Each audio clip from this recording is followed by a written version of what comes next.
test is in 4 sections. At the end of the test, you will be given 10 minutes to transfer your answers to an answer sheet. Now turn to Section 1. Section 1. You will hear a student talking to the student accommodation officer at a college. First, you have some time to look at questions 1 to 5.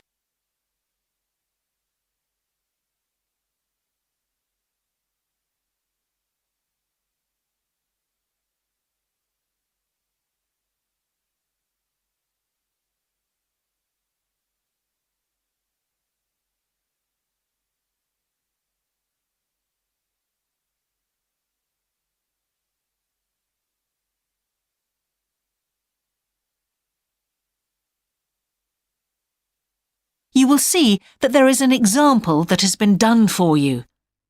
On this occasion only, the conversation relating to this will be played first.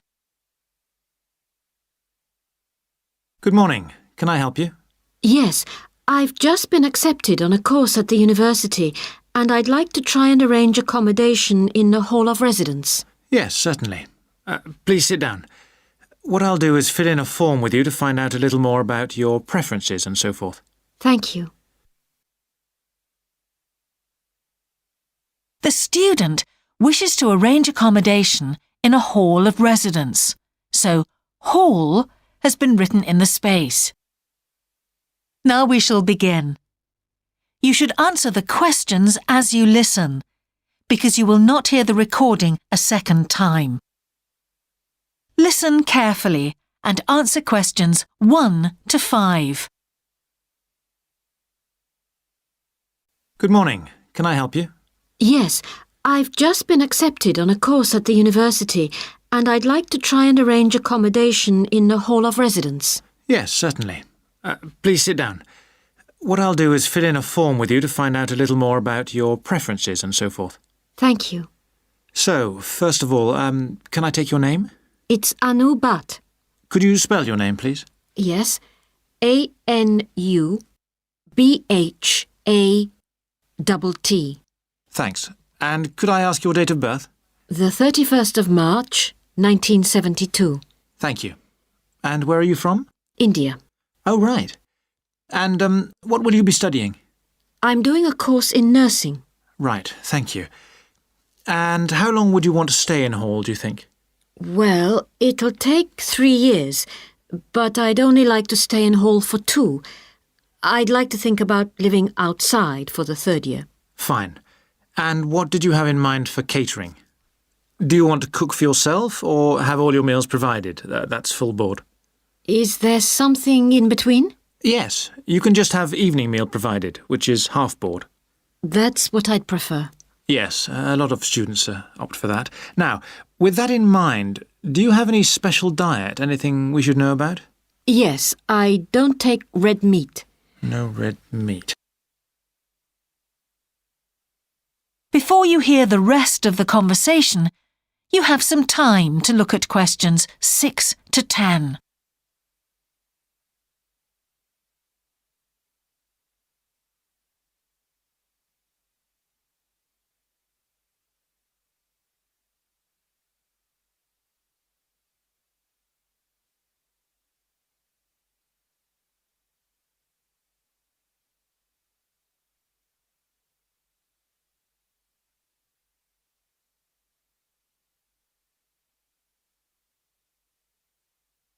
Now listen and answer questions 6 to 10. Now, thinking about the room itself, we have a number of options. You can have a single study bedroom or you can have a shared one. These are both what we call simple rooms. The other alternative is to opt for a single bedsit, which actually has more space and better facilities. There's about £20 a week difference between them. Well, actually my grant is quite generous and I think the bedsit sounds the best option. Lovely. I'll put you down for that and we'll see what availability is like. Now, can I ask some other personal details which we like to have on record? Yes, of course. I wonder if you could let us know what your interests are. This might help us get a closer match for placing you in a particular hall. Well, I love the theatre.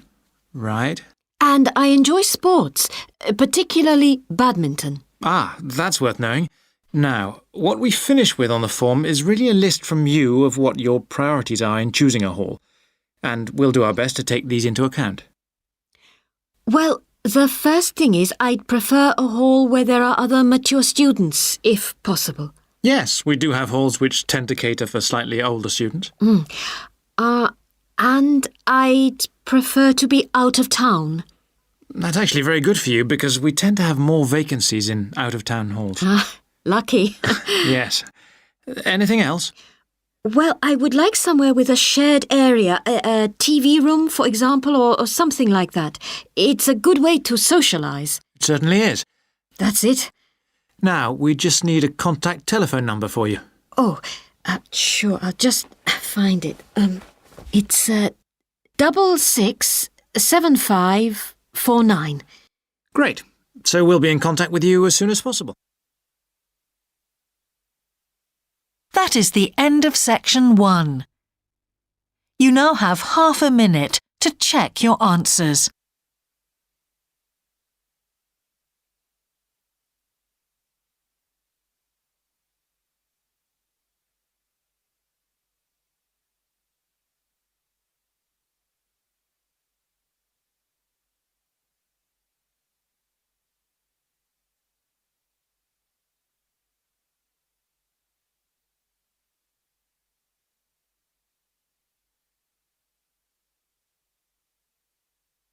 Now turn to section 2.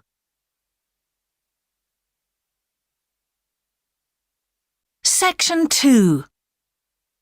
You will hear a man giving a talk to new members of a wildlife club in the south of England. First, you have some time to look at questions 11 to 13.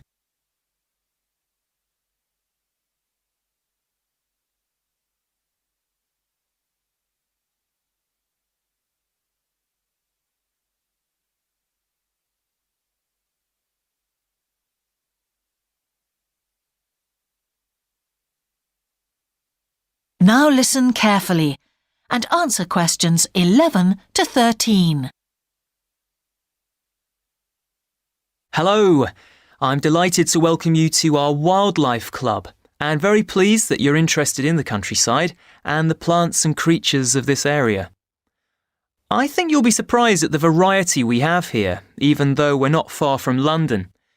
I'll start by telling you about some of the parks and open spaces nearby. One very pleasant place is Halland Common.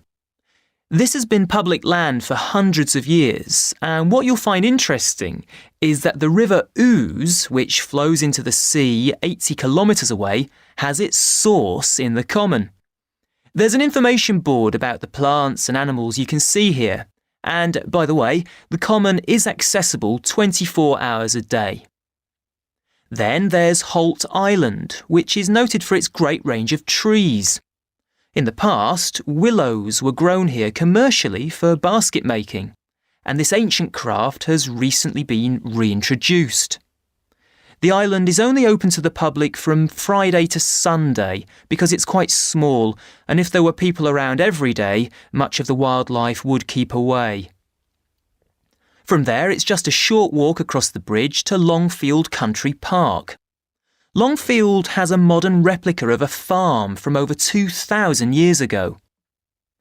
Children's activities are often arranged there, like bread making and face painting. The park is only open during daylight hours, so bear that in mind if you decide to go there. Before you hear the rest of the talk, you have some time to look at questions 14 to 20.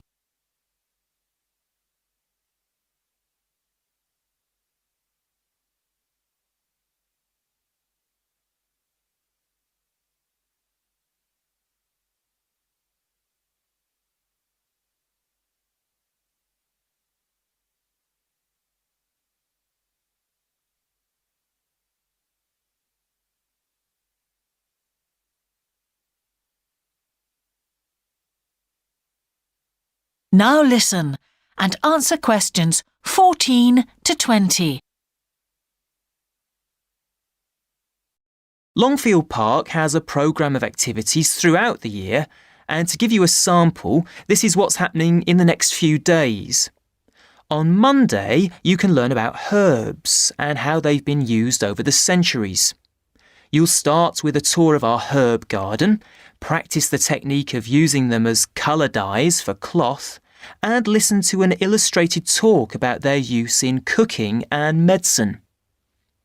Then on Wednesday, you can join local experts to discover the variety of insects and birds that appear in the evening. We keep to a small number of people in the group, so if you want to go, you'll need to phone the park ranger a few days ahead. There's a small charge which you should pay when you turn up. I'm sure you're all keen to help with the practical task of looking after the park, so on Saturday you can join a working party. You'll have a choice of all sorts of activities, from planting hedges to picking up litter, so you'll be able to change from one to another when you feel like it. The rangers will be hard at work all day, but do come and join in, even for just a short while. One thing, though, is to make sure you're wearing something that you don't mind getting dirty or torn.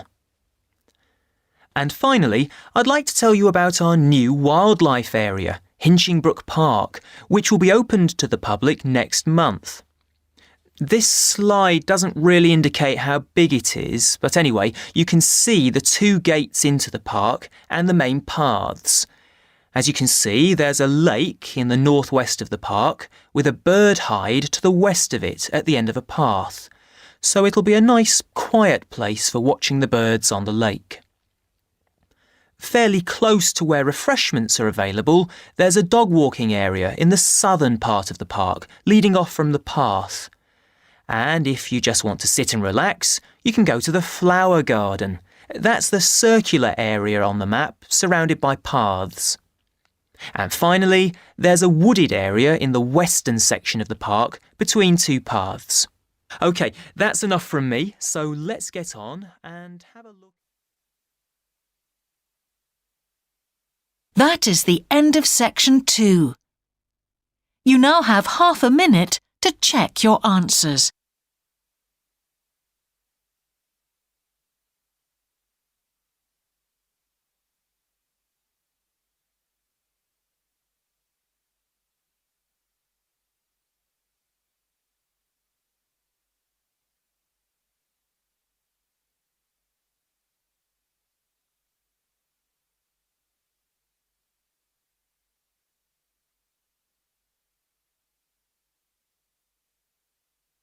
Now turn to section 3.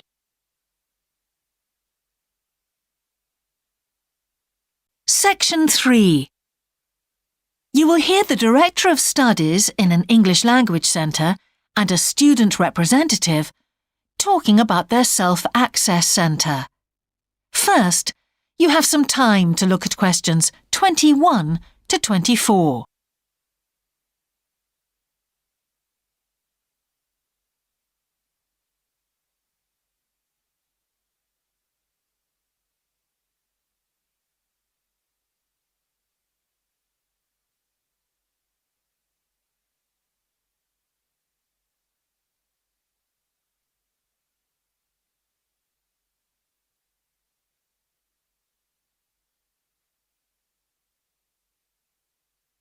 Now listen carefully and answer questions 21 to 24. Hi, Ewan. As you know, I've asked you here today to discuss the future of our self-access centre. We have to decide what we want to do about this very important resource for our English language students. So, can you tell me what the students think about this? Well, from the students' point of view, we would like to keep it. The majority of students say that they enjoy using it because it provides a variation on the classroom routine, and they see it as a pretty major component of their course. But we would like to see some improvements to the equipment, particularly the computers. There aren't enough for one each at the moment, and we always have to share. Well, yes, The teachers agree that it is a very valuable resource, but one thing we have noticed is that a lot of the students are using it to check their personal emails.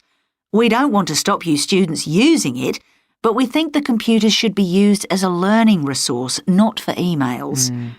Some of us also think that we could benefit a lot more by relocating the Self-Access Centre to the main university library building. How do you think the students would feel about that, Yun? Well, the library is big enough to incorporate the Self-Access Centre, but it wouldn't be like a class activity anymore. Our main worry would be not being able to go to a teacher for advice.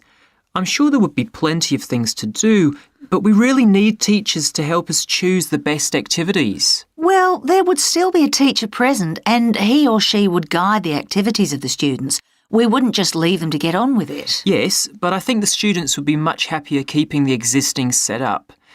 They really like going to the Self-Access Centre with their teacher and staying together as a group to do activities. If we could just improve the resources and facilities, I think it would be fine. Is the cost going to be a problem? It's not so much the expense that I'm worried about, and we've certainly got room to do it, but it's the problem of timetabling a teacher to be in there outside class hours. If we're going to spend a lot of money on equipment and resources, we really need to make sure that everything is looked after properly. Anyway, let's make some notes to see just what needs doing to improve the centre. Before you hear the rest of the conversation, you have some time to look at questions 25 to 30.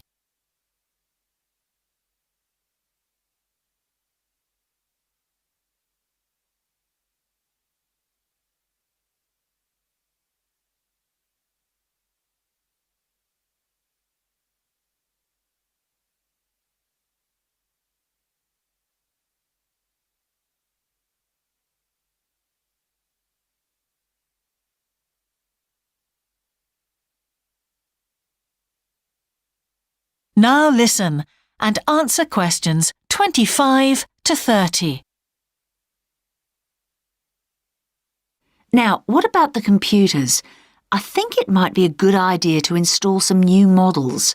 They would take up a lot less room, and so that would increase the workspace for textbooks and so on. That would be great. It is a bit cramped in there at times. What about other resources?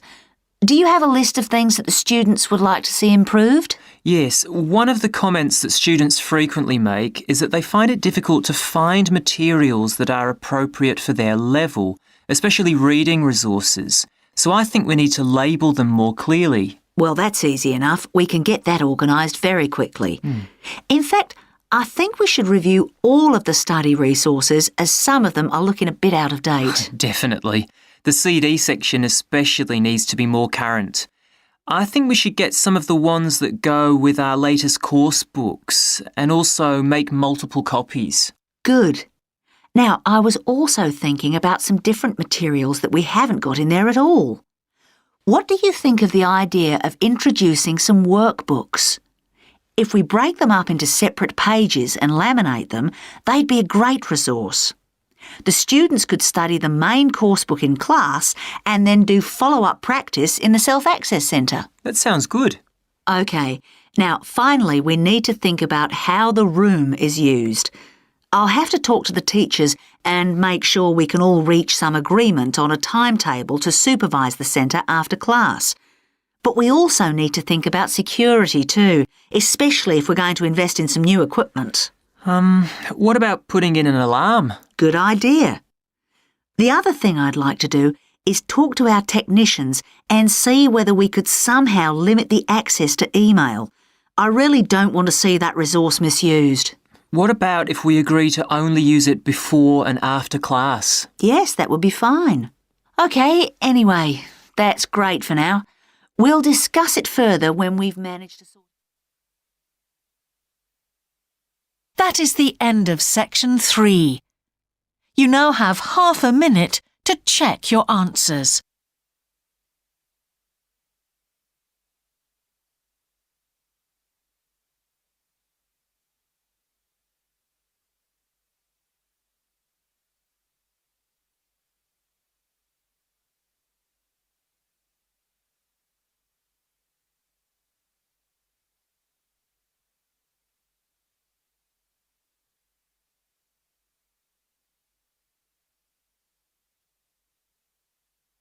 Now turn to section 4.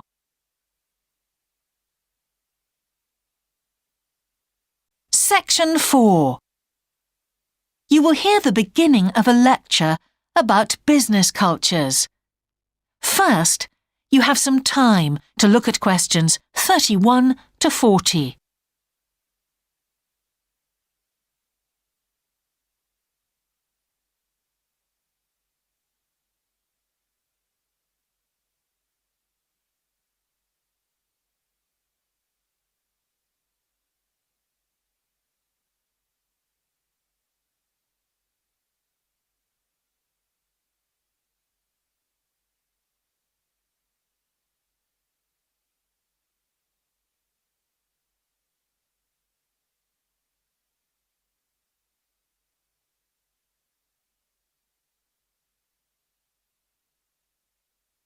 Now listen carefully and answer questions 31 to 40. Good morning, everyone. Now, whether you're going to university to study business or some other subject, many of you will eventually end up working for a company of some kind. Now, when you first start working somewhere, you will realize that the organization you've joined has certain characteristics. And we often refer to these social characteristics as the culture of the organization. This includes its unwritten ideas, beliefs, values, and things like that. One well-known writer has classified company cultures by identifying 4 major types. The first type is called the power culture, and it's usually found in small organizations. It's the type of culture that needs a central source of power to be effective. And because control is in the hands of just 1 or 2 people, there aren't many rules or procedures. Another characteristic is that communication usually takes the form of conversations rather than, say, formal meetings or written memos. Now, one of the benefits of this culture is that the organization has the ability to act quickly. So it responds well to threat or danger on the one hand, and opportunity on the other. But on the negative side, this type of organization doesn't always act effectively, because it depends too much on 1 or 2 people at the top. And when these people make poor decisions, there's no one else who can influence them. And the kind of person who does well in this type of business culture is one who is happy to take risks, and for whom job security is a low priority. The next type is known as role culture. That's R-O-L-E, not R-O-L-L, by the way. And this type is usually found in large companies, which have lots of different levels in them. These organizations usually have separate departments that specialize in things like finance or sales or maintenance or whatever. Each one is coordinated at the top by a small group of senior managers, and typically everyone's job is controlled by sets of rules and procedures. For example, there are specific job descriptions, rules for discipline, and so on. What are the benefits of this kind of culture?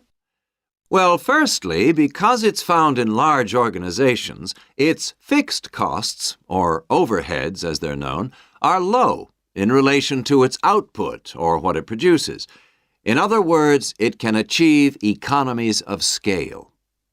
And secondly, it is particularly successful in business markets where technical expertise is important. On the other hand, this culture is often very slow to recognize the need for change, and even slower to react. What kind of person does this type of culture suit? Well, it suits employees who value security and who don't particularly want to have responsibility.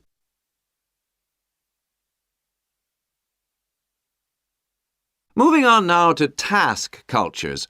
This type is found in organizations that are project-oriented. You usually find it where the market for the company's product is extremely competitive, or where the products themselves have a short lifespan. Usually, top management delegates the projects, the people, and other resources, and once these have been allocated, little day-to-day control is exercised from the top, because this would seem like breaking the rules. Now, one of the major benefits of this culture is that it's flexible. But it does have some major disadvantages, too. For instance, it can't produce economies of scale or great depth of expertise. People who like working in groups or teams prefer this type of culture. And finally, the fourth category is called the person culture. This type is quite unusual. That is the end of section 4. You now have half a minute to check your answers.